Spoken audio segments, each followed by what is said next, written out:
নমস্কাৰ বন্ধুগণ, welcome to my YouTube channel Assam career job. আজি পুনৰ আপোনালোকৰ ভাল খবৰ আহি গ'ল। যিসকলে APSC আপোনালোকৰ যিটো ভেকেঞ্চি আহিবলগীয়া আছিলে APSC CC তাৰ ভেকেঞ্চিৰ কাৰণে যিসকলে অপেক্ষা কৰিছে তেওঁলোকৰ বাবে ভাল খবৰ আহি গ'ল। অলৰেডি আপোনালোকৰ APSC ফালৰ পৰা নতুন যিটো চাকৰি হয় APSC CCৰ এডভাৰটাইজমেণ্টসমূহ মুকলি কৰি দিলে। ইয়াত আপোনালোকৰ বহু ধৰণৰ ভেকেঞ্চি আছে, ACSৰ আছে, APSৰ আছে, এক্সেপ্ট এনেকুৱা বহুখিনি ভেকেঞ্চি আছে। মই সম্পূৰ্ণ ডিটেইলছ আপোনালোকক এই ভিডিঅ' যোগে জনাই দিয়া হ'ব আৰু লগতে কোৱালিফিকেশ্যন এজ ক্ৰাইটেৰিয়া কিমান লাগিব সকলোখিনি কথা জনাই দিম। লগতে প্ৰিপেৰেশ্যনসমূহ আপোনালোকে কেনেদৰে কৰি চিলেকশ্যনসমূহ লাভ কৰিব মই সেই কথাও এই ভিডিঅ' যোগে আপোনালোকক জনাই দিম। যদি আপোনালোকে ভিডিঅ'টো ভাল পায় ভিডিঅ' লাইক কৰিব পাৰে, লগতে চেনেলটো ছাবস্ক্ৰাইব কৰি দিব পাৰে আৰু ভিডিঅ'টো যিমান পাৰে সিমান বন্ধুৰ মাজত শ্বেয়াৰ কৰি দিয়ক যাতে সকলো বন্ধু বান্ধৱে ডেইলি জবৰ আপডেটসমূহ পাই থাকিব পাৰে। আৰু আমাৰ হোৱাটছআপ চেনেল ভিডিঅ' ডেছক্ৰিপশ্যনত দিয়া আছে, তাত গৈ আপোনালোকে ফ'ল'টো কৰি ল'ব। ইয়াত আপোনালোকে দেখিব পাইছে APSC যিটো অসম লোকসেৱা আয়োগ বুলি কয় তাৰ পৰা আপোনালোকে এডভাৰটাইজমেণ্ট মুকলি কৰিছে। আজি আহিছে 23 মাৰ্চ 2025 তাৰিখ আপোনালোকে দেখিব পাৰিছে। আৰু আপোনালোকৰ প্ৰতিটো ভেকেঞ্চিৰ ক্ষেত্ৰত কিমানকৈ এজ ক্ৰাইটেৰিয়া কোৱালিফিকেশ্যন কি লাগিব সেইটো আপোনালোকক জনাই আছোঁ। আপোনালোকে ভিডিঅ'টো শেষলৈকে চাই থাকিব। আৰু ইয়াত আপোনালোকে দেখিব পাইছে Assam public service commission will be ইয়াত দেখিব পাইছে প্ৰিলিমিনেৰী এক্সামিনেশ্যন পাতিবলৈ গৈছে। প্ৰিলিমিনেৰী আপোনালোকৰ এক্সামসমূহ কেতিয়া হ'ব সেই ডেট সম্পৰ্কে ইয়াত উল্লেখ কৰিছে আৰু আপোনালোকে প্ৰিপেৰেশ্যনসমূহ কেনেদৰে কৰিব মই সেই কথা আপোনালোকক জনাই আছোঁ। চ' ভিডিঅ'টো শেষলৈকে চাই থাকিব। আৰু ইয়াত আপোনালোকৰ হৈছে কিমানখিনি ভেকেঞ্চি আহিছে কি কথা সেইটো আপোনালোকক জনাই আছোঁ। দেখিছে the Assam public service commission examination 2024 হয়, কিন্তু 25ত আপোনালোকে এডভাৰটাইজমেণ্টখন পাব্লিছ কৰি দিছে। আছাম চিভিল ছাৰ্ভিচত দেখিব পাইছে জুনিয়ৰ গ্ৰেডৰ কাৰণে আপোনালোকৰ ভেকেঞ্চি আহিছে। আছাম পুলিচ ছাৰ্ভিচ যিটোক APS বুলি কয় তাৰ কাৰণে ভেকেঞ্চি আহিছে। লেবাৰ অফিচাৰ তাৰ কাৰণে ভেকেঞ্চি আছে। ডিষ্ট্ৰিক্ট ট্ৰেন্সপৰ্ট অফিচাৰ তাৰ কাৰণেও ভেকেঞ্চি আপোনালোকে দেখিবলৈ হ'ব। Block development officer BDO vacancy আহিছে। আৰু আপোনালোকে দেখিছে এছিষ্টেণ্ট আপোনালোকৰ মাৰ্জাৰ আৰু এইখিনিও ভেকেঞ্চি আহিছে। আৰু আপোনালোকে ভিডিঅ'ৰ শেষলৈ থাকিলে আপোনালোকে সকলোখিনি কথা গম পাব। লগতে চিলেকশ্যন প্ৰচিডিউৰ কি হয়, আপোনালোকক কোনটো ষ্টেজত কেনেকৈ চিলেকশ্যনসমূহ পাব সেই কথা আপোনালোকক জনাই দিয়া হ'ব। আৰু লগতে প্ৰিলিমিনেৰী এক্সাম কেতিয়াৰ পৰা অনুষ্ঠিত হ'ব সেই কথা আপোনালোকক জনাই দিয়া হ'ব।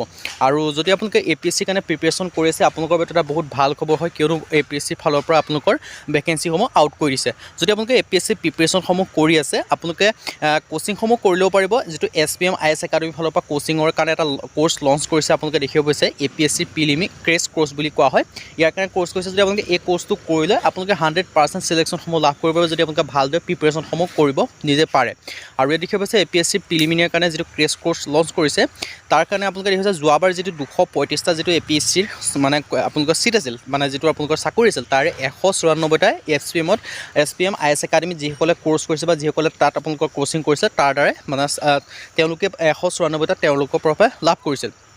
বাকী এইটো তেওঁলোকৰ কণ্টেক্ট নাম্বাৰ হয় দেখিব পাইছে। আৰু লগতে আপোনালোকে যিটো এপ্লাই লিংক হয় গুগল ফৰ্মৰ লিংক হয় ফ্ৰী ডেমো ক্লাছ আপোনালোকে লাভ কৰিব। তাৰ লিংকটো ডেছক্ৰিপশ্যনত দিয়া থাকিব। তাৰ লিংকত গৈ আপোনালোকে ক্লিক কৰি আপোনালোকে ৰেজিষ্ট্ৰেশ্যনটো কৰি ল'ব পাৰিব। ৰেজিষ্ট্ৰেশ্যন কৰাৰ পিছত আপোনালোকে ভালদৰে তেওঁলোকৰ পৰা জানি ল'ব পাৰিব। মই কণ্টেক্ট নাম্বাৰ দি দিয়া হ'ব, ডেছক্ৰিপশ্যনটো দিয়া আছে বা স্ক্ৰীনতো আপোনালোকক দি দিছোঁ। আপোনালোকে দেখিব পাইছে এই কণ্টেক্ট নাম্বাৰটো আপোনালোকে ভালদৰে জানি ল'ব পাৰিব।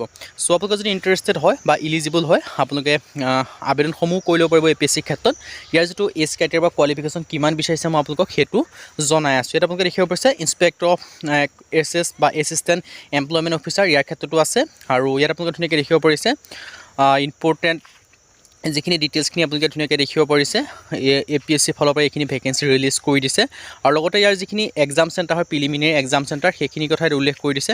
আৰু আপোনালোকৰ বাবে এটা ভাল খবৰ দেখিব পাইছে এটা tentative date of preliminary examination. Preliminary examination যিটো ডেট হয় সেইটো উল্লেখ কৰিছে 1 জানুৱাৰী সেইটো টেণ্টেটিভ ডেট হয়।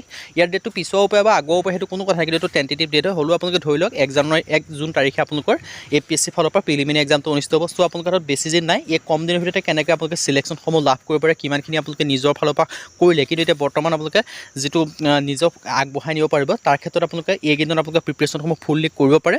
তাৰ কাৰণে মই আপোনালোকক কৈছোঁৱে SPM ফালৰ পৰা যিটো আপোনালোকৰ কোৰ্চ লঞ্চ কৰিছে সেই কোৰ্চটো বা কোচিংটো আপোনালোকে কৰি লৈ চিলেকশ্যনসমূহ লাভ কৰিব পাৰিব। ইয়াৰ ইলিজিবিলিটি ক্ৰাইটেৰিয়াৰ ক্ষেত্ৰত মই জনাই দিছোঁ। ইয়াৰ ক্ষেত্ৰত 21 বছৰৰ পৰা 38 বছৰৰ ভিতৰত হ'ব লাগিব। লগতে যিটো এজ চিলেকশ্যন হয় সেইটো আপোনালোকে লাভ কৰিব পাৰিব।